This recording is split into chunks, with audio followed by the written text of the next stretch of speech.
Hello, my Oracle babies. I just finished washing my hair and, of course, still wet. So, yeah. So, y'all, I was at my cousin's house and her in laws were like talking about why the women today do the things they do. So, of course, I had to put my 2 cents in. Well, I'm not going to say I had to put my 2 cents in because the question was asked, why do I think? And this is the logic that I came up with. Now, don't come for me because just like you may not agree with me, that's your opinion. Just like I'm about to give my opinion. Now, this not going to go for all women because, of course, they have good women and bad women, just like they have good men and bad men. So, back in the day when we were at war, which they called it slavery, our men were getting beaten, raped in front of their wives, and just stripped away of their integrity, ego, masculinity, you name it. So with that being said, these men still had to find a way to like feel important, feel above, restore their ego. So what they did, they came home so their wives mistreated them and did them the way they were getting treated with their masters. Take it a step further, some of the girls at 12 years old were even getting sold, as you've seen in The Color Purple, which is a movie, but that's stuff that really was happening. My grandmother even said she got married at 12 years old. My great grandmother. So those women went through a lot and they had children.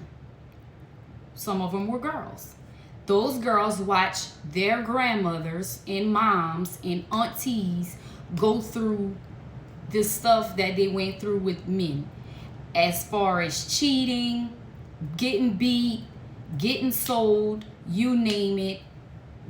Some of the men were even touching the girls in the household. And that was their own daughters. So you go through all of that and your daughter is watching. And so now that's a lot of trauma that's being brought on to those girls. So now then moving along, they have children and their daughters see them go through trauma from what they face seeing their mom grow up, and so on and so on. Now, it don't make it right. I'm not saying it make it right, but I'm just trying to get down to the bottom of it because a lot of people, men mainly, ask this question, why the women are the way they are today. So then now coming closer to our time, the women, they couldn't vote at one time. They couldn't work certain jobs that they wanted to. So they was fighting for that, rights for that. So they was able to get that. And they seen all the stuff. Now their daughters are seeing everything that they're going through. And then they had their kids and they had their daughters. And their daughters, seeing what they going through with men and all of this extra stuff. So now the women are like, okay, I watched my grandma go through this. I watched my great grandmother. I watched my auntie. I watched my, whoever, whatever women in their family, they watched them go through those things. And just generation after generation, they decided to say, we're not dealing with that this generation. We're not dealing with that. I'm not dealing with what I see my grandmother or my mom or my whoever go through. And a lot of men like to say, why the women can't be like it was in the 50s and 60s. And those women were miserable. I don't know if y'all realize that. You think they would have rather live off of that man? They were in survival mode. They were basically stuck there. They couldn't work certain jobs. They couldn't vote. They couldn't do a lot of things that the women can do now. So it's just been a long history of girls seeing their moms and ancestors or whatever go through the trauma. And as the generations become going on and on and on. They're just saying, generation after generation, I'm not dealing with what I seen them go through. I'm gonna be different. I'm not going through that. And some of them are still holding on to the trauma. You know, I know just in the 90s, growing up as a little girl in the 90s, I watched my mama go through getting hit on, being cheated on, she having to hold a serious face while dropping me to school, still having to be a mother. You know, that's not easy. Like I said, I'm not saying that it's right. And the women that seen, you know, and been through that trauma, they really need to heal. But like I said, the whole point of it is a lot of people, men mainly, asking, where did it change? How did everything just completely change? And why can't it be like the 50s and the 60s?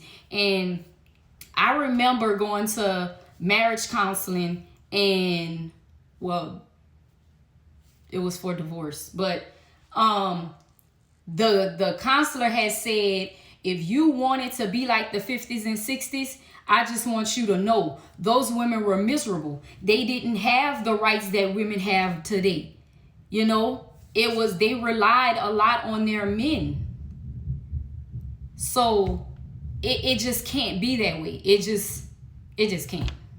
And I'm not saying that they don't have any relationships that were successful from those days into now. They do, but it's rare.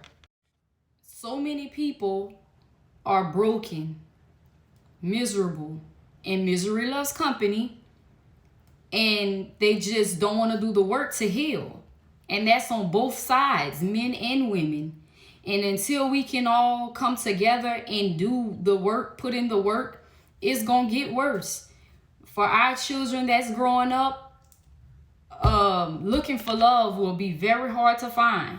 Real, genuine love, I mean. Like, love that doesn't have any stipulations to it. Like, unconditional, not love with conditions. Unconditional love. Like, it's sad to say. But the question is, how do we reverse this? How do we change?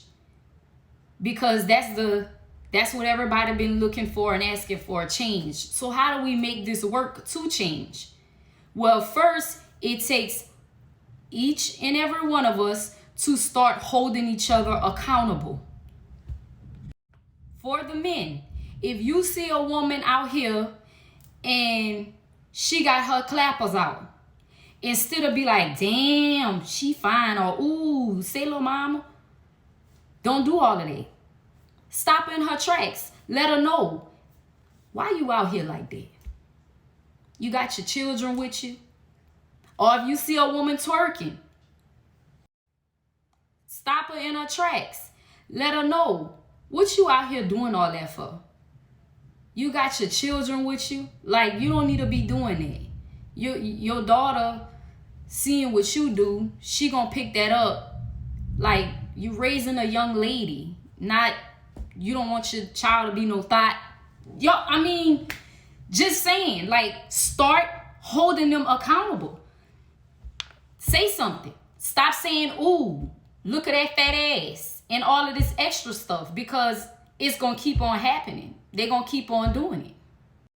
And women, same thing with y'all. If y'all see a man approach y'all, he clearly have on a ring, turn his ass around. Why you approaching me and you clearly have a ring on, and I know you married? Like, what you doing? So like I said, that's the only way it's going to change.